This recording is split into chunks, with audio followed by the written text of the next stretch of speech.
brother. All right. I love this. All right.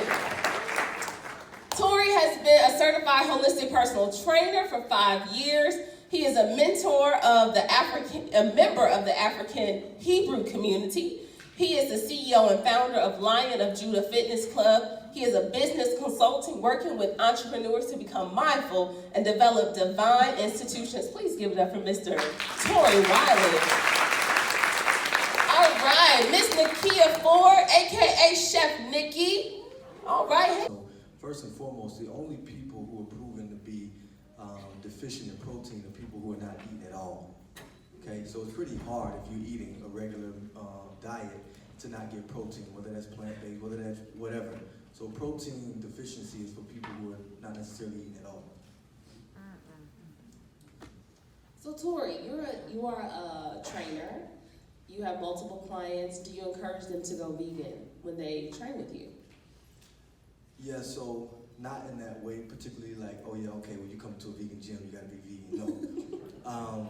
What happens is we say that we're gonna get you closer to a plant-based diet, the word that we continue to use today, because really, again, we understand that veganism is just meaning free from dairy and free from meat. But if you're eating Oreos, chips, and cookies, right, that don't have milk in it, it's not necessarily mean that it's healthy, okay?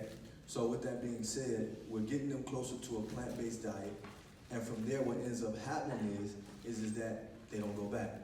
So if we gotta deceive you in a divine way to get you there, then that's what we'll do in order to get you closer to your salvation. You saving yourself. Oh, I love that. Closer to the salvation. All right, one thing, also when you talk about like plant-based living, my sister uses this reference when she talks is about if you have a luxury vehicle, you know, like you drive a Mercedes or a Lexus or a Range Rover, that car requires 93, you know? That requires 93 in fuel. So if you put in 87, the car might not run as well, right?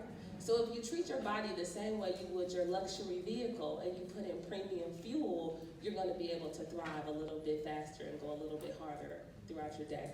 All right, so we're talking about training and working out because I think working out is a little difficult sometimes in our community because we like to work out, but then we like to reward ourselves. Yeah, I used to be that person, you know, I work out when I was in college, but I'm like, I'm going to Chick-fil-A, give me a milkshake. So how do you then help to change the mindset of working out within our communities and attaching it with just living well? Great question. So most people associate exercising with the body and the connection that exercise has with the body because we all know that you can build your own body through exercise. If you don't know that now, get on Instagram, you'll see it, right? So many people, okay? And all of them know everybody didn't have surgery. There are people who actually change their body from exercise, okay? So you associate exercise with just the body. The issue with that is that, let me give you a known fact. Exercise has a far greater effect on the brain than it ever has on the body. The body is merely a side effect, okay? So if you understood that the anxiety that you have or that the depression that seems to never go away no matter how much money you continue to get because you thought you had a money problem, or you know, all the things that plague us as relates to a lot of mental health, and you understood the connection between exercise and the brain, that exercise increases the amount of brain cells that you have than any other human activity. In fact, scientists say that if it was not for movement, that we wouldn't even have a brain.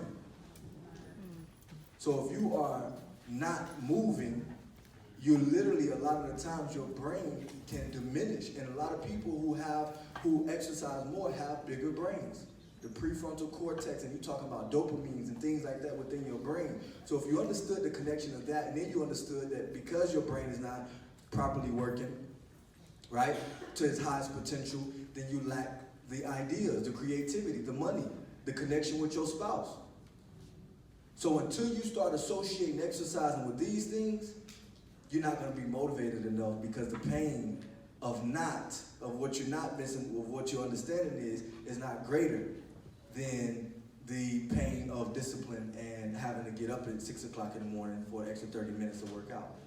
So That's what I say to that. That's how we change that. We associated that. You think these CEOs of these companies and people in corporate America, I got clients that I train early in the morning who is in hotels and stuff early in the morning, and you know, they always look and say, look at the camera. And they show the camera, and 99% of people in there are Europeans, white Americans. And she's like, look, ain't nobody in here. They be looking at me like, oh my God, we see one.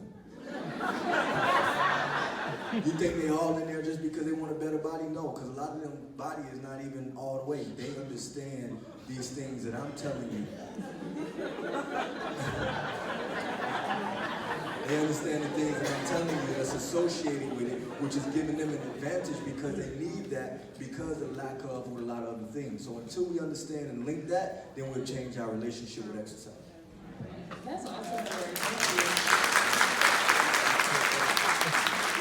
I think that's a great transition to get to Erica. Erica. So of course, exercising can come in many forms. So a lot of people don't like standard exercising, like for example, just going to the gym and doing squats and push-ups. It's boring for a lot of people. By show of hands, is that boring for y'all? Yeah. Right. Some of y'all don't raise your hand. They're like, shoot, I ain't about it. But, so with that being said, activities, things like putting practices, like for example, you know, people who are married, you know, you have to make sure you plan, like we're gonna go on a date twice a month, things like that. So doing excursions like hiking, going to Kennesaw Mountain, right? Going to these different places that, you know, have different scenery that you can actually get some exercise in, right? Making it a part of your daily routine to park furthest away from where you gotta go, right?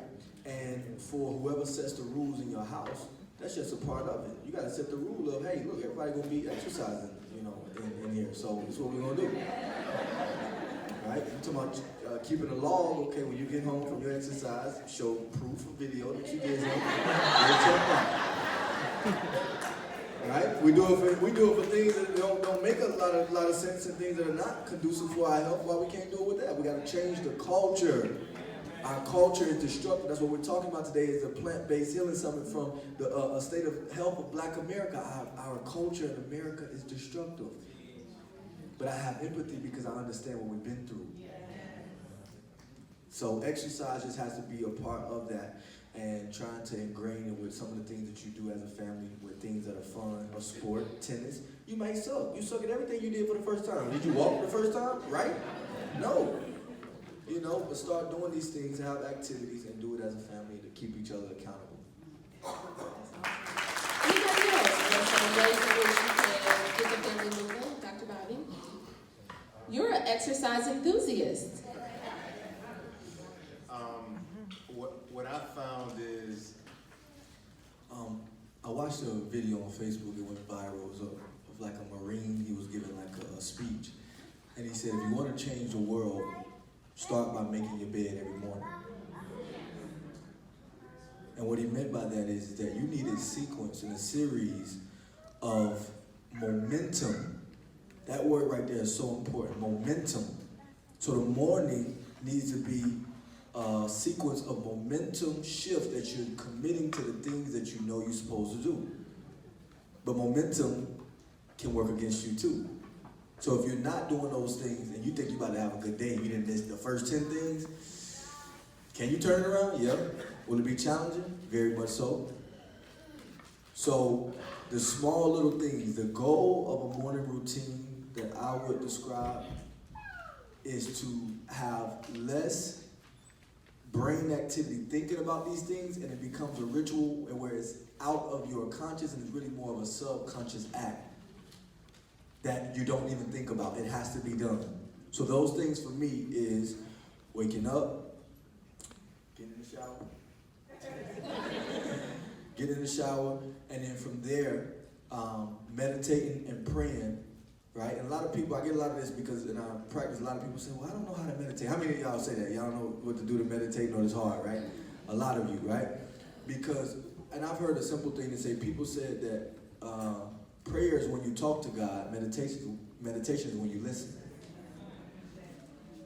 So prayer, meditation, and then I'm out the door, right? So that, and then out the door, from there I get to my gym, I do a workout. That is what I have to do before I can even start my day. I can't start my day until I do that. I need that momentum and it prevent what you call decision fatigue. Steve Jobs said Steve Jobs said that I wear the same thing to work every day because there's one less decision that I have to make. You have what you call a decision fatigue factor that kicks in if you're trying to worry about what I'm wearing to work, it look like this, should I wear these shoes or that shoes. By the time you get to work and you got all that workload, your brain is already tired from the decision that you're making on things that should be really simple. So create a ritual that works for you and get to the point where it's subconsciously done so you don't have to think about it, so you can use your brain activity for things that are a much bigger task so you can accomplish and conquer the world.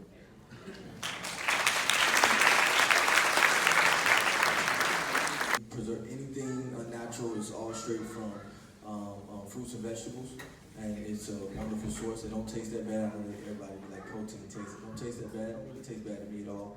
And so that's what I recommend. You can come see the brand. We have it at the table. Thank you. Hey, how you doing? Hi, what's your name?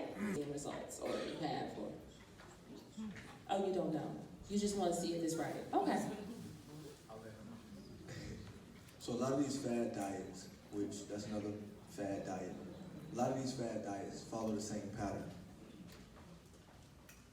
And Europeans have always tried to fit a way for them to be able to still consume the things that they love so much into places to where it's kinda okay, kinda not, to give people the satisfaction to still be able to eat those things and still call it health. So eat right for your blood type is just enough. Keto, these are just another fad diets, getting away from what we are really supposed to be eating, which is plant-based whole food diets. Okay, so this is what it is. Now, here's the thing though, I'm not gonna attack it because just like many things, that may have been your channel of why you're here today. Because you were seeking for something that was better and an alternative, right, to what you were currently doing. And so I commend you for that. But it's really simple. Plant-based, whole foods, get your minerals. That's what you made from all the periodic table, everything on the periodic table inside of you. Stop going to third-party sources and get it straight from the source. Right? We go straight to the plug. So the right intent. So your intent with exercise has to be from a lymphatic drainage standpoint. So things like jumping on a trampoline, that needs to be something that you incorporate probably 4 times a week. That's one of the greatest things you can do in order to invigorate and to activate the lymphatic drainage and get the lymphatic system moving. In fact, the lymphatic system versus the circulatory system, the lymphatic system doesn't have a pump. The pump is you. Okay? So that's why movement is necessary in order for it to be able to function in the proper standpoint, but also massages. So make sure you come and see me and I'll tell you what kind of functional movements that are good for this, and so your intent is more from a healing basis. So a lot of low intensity exercises, but always remember with detoxing and exercise, your symptoms are gonna go back and down before they ever go up and forward. So don't let that deter you from, oh, well, maybe this is not good.